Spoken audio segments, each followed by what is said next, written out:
Morning update की बारी है छत्तीसगढ़ की। आइए अब छत्तीसगढ़ के मॉर्निंग अपडेट से आपको अवगत कराते हैं। तो ये बड़ी खबर, राजभवन में आज 3 नए मंत्रियों का शपथ ग्रहण होगा। सामाजिक संतुलन साधते हुए भाजपा ने ये जो मंत्रियों के चेहरे तय किए हैं। अंबिकापुर से राजेश अग्रवाल को वन मंत्री बनाया जाएगा। अंबिकापुर से राजेश अग्रवाल को वन मंत्री बनाया जाएगा। वहीं दुर्ग विधायक गजेंद्र यादव को शिक्षा विभाग की जिम्मेदारी मिल सकती है। आरंग विधायक खुशवंत साहेब को पीएचई मंत्रालय मिल सकता है। पूर्व मंत्री बृजमोहन अग्रवाल के इस्तीफे से यह पद खाली हुआ था। शपथ ग्रहण समारोह के लिए सभी विधायकों को न्योता भेजा गया है। अरुण साव ने से लिया जाएगा पीएचई विभाग का जो प्रभार है वो इनसे लिया जाएगा।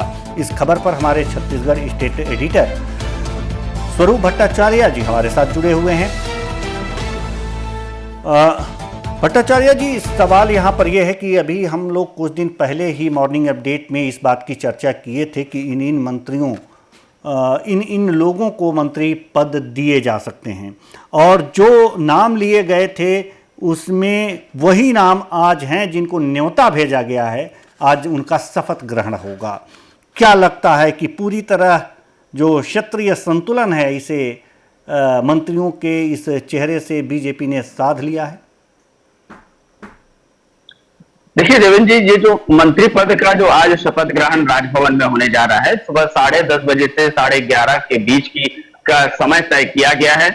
शनिवार के दिन अचानक मुख्यमंत्री विष्णुदेव साय राजभवन पहुंचते हैं और राज्यपाल प्रवीण डेका से मुलाकात करते हैं। लेकिन मुलाकात के दौरान ये कयास लगाए जा रहे थे कि नामों की सूची जारी होगी, लेकिन अब तक अभी जो समय हो रहा है 9:15 बजे तक नाम की सूची जारी नहीं हुई है। लेकिन विश्वस्त सूत्र जो बताते हैं, क्योंकि जिन विधायकों को मंत्री बनाया जाना है वो अपने अपने क्षेत्र से रायपुर में प्रवास कर चुके हैं।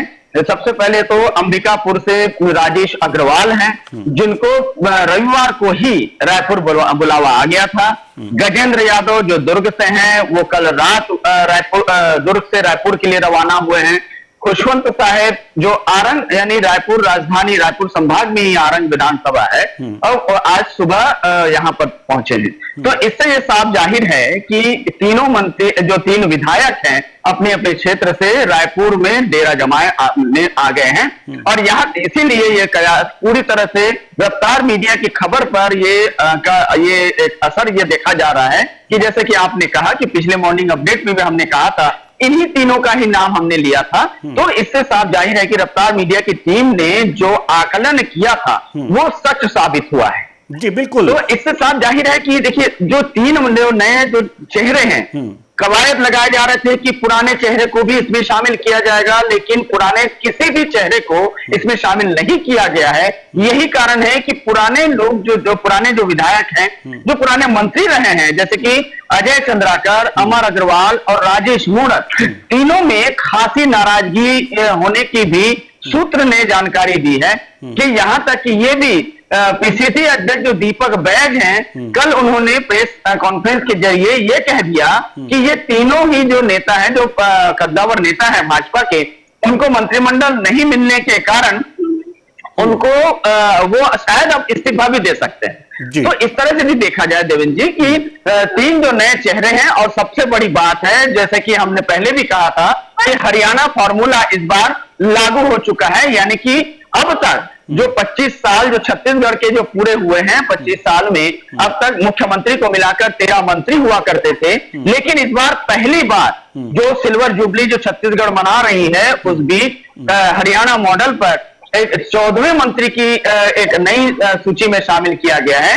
यानी कि अब छत्तीसगढ़ में मुख्यमंत्री सहित 14 नए मंत्री होंगे। तो इस तरह से एक नया फॉर्मूला भी अब 25 साल बाद देखा जा रहा है। तो बहुत सी चीजें जो है इस बार देखा ये जा रहा है।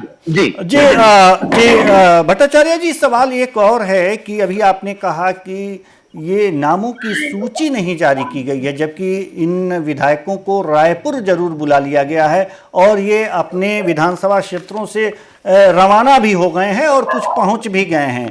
तो ये सूची न जारी करने का कारण क्या हो सकता है? देखिए, सूची न जारी करने का जो राजनीतिक पंडितों का जो कहना है कि क्योंकि भाजपा के बीच कांग्रेस की तरह ही फूट साफ तौर पर नजर आ रही है। खासकर जो पुराने जो नाम हैं, अजय चंद्राकर, राजेश मूणत, अमर अग्रवाल, इस तरह और नए विधायकों में रायपुर उत्तर के पुरंदर मिश्रा, ये 4 जो नाम हैं ये काफी बहुत ज्यादा सामने आ चुके थे कि इनके नाम शायद आ सकते हैं, इनमें से कोई एक और मंत्री बन सकता है। लेकिन इन चारों को दरकिनार करते हुए गजेंद्र यादव, जो आरएसएस से एकदम लगाव रखा हुआ था, क्योंकि उनके जो पिता हैं वो छत्तीसगढ़ के प्रांत संघ चालक रहे हैं, इसलिए उनका नाम पहले से ही लगभग फाइनल माना जा रहा था। इधर बृजमोहन अग्रवाल के विधायक के बाद, सांसद बनने के बाद यह माना यह जा रहा था कि अग्रवाल लॉबी को खुश करना था, तो इसलिए राजेश अग्रवाल को लिया गया है। और वहीं यदि हम देखें सतनाम समाज को, यदि सामाजिक दृष्टिकोण से यदि देखा जाए तो खुशवंत साहेब को लिया गया है। और यह भी कहा जा रहा था कि रायपुर संभाग से एक मंत्री बनना तय है। तो इस तरह से यदि देखा जाए तो खुशवंत साहेब जो है वो रायपुर से हैं। तो इसीलिए इन सब विचारों को देखते हुए ये राजनीतिक पंडितों का कहना है कि नाम अभी तक जारी नहीं किया गया है। हालांकि जिस तरह से विधायकों को बुलावा दिया गया है, यहां तक कि जो भाजपा के जो सचेतक हैं उन्होंने भी लेटर जारी कर कहा कि सभी को, तो वो लेटर जब वायरल हुआ है इससे साफ जाहिर है कि ये अंदरूनी फूट तो बीजेपी में है। और जैसे कि कांग्रेस का कहना है कि ये जो 3 जो पुराने जो चेहरे हैं वो इस्तीफा दे सकते हैं, तो इस पर लोगों की नजर का एकदम बड़ी पैनी नजर बनी हुई है। तो इन जो पुराने जो नेता हैं, अगर जो ये इस्तीफे की बात कर रहे हैं तो कांग्रेस भी कुछ जरूर उसमें भी सुगबुगाहट होगी कि इन नेताओं से फायदा लिया जा सके।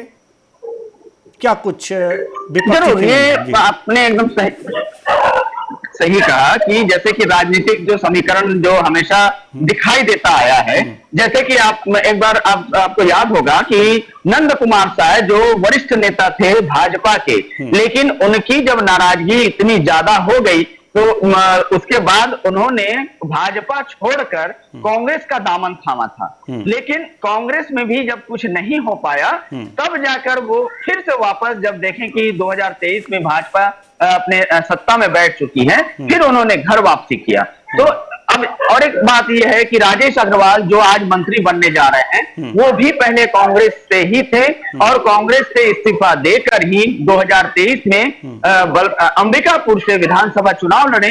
और कद्दावर नेता जो टीएस सिंहदेव हैं, डिप्टी सीएम रह चुके हैं, छत्तीसगढ़ के कांग्रेस के कद्दावर नेता हैं, उनको काफी कम अंतरों से हराया है। तो यही कारण है कि उनका वर्चस्व बढ़ा है। तो इस तरह से देखा जाए तो राजनीतिक समीकरण के अनुसार जो ये 3-4 जो नाम आ रहे हैं और कांग्रेस जो कह रही है कि कांग्रेस पुख्ता सबूत देकर कह रही है कि ये इस्तीफा दे सकते हैं, लेकिन ये एक समीकरण बताया जा रहा है। हालांकि ये इस पर कोई ठोस कोई अभी तक जानकारी नहीं मिली है। तो इस तरह से देखा, यदि मान लीजिए ऐसा कभी होता है तो कांग्रेस ये जरूर साधने की कोशिश तो करेगी, लेकिन ऐसा नहीं लगता है कि जो नाम है खासकर अमर अग्रवाल, राजेश मूणत और अजय चंद्राकर इस्तीफा देंगे, ऐसा नहीं लगता है। लेकिन यदि देते भी हैं तो किसी खास कारण से यदि वो शायद पार्टी ना भी छोड़े। जी, बहुत बहुत धन्यवाद इस तमाम जानकारी के लिए, बहुत बहुत धन्यवाद।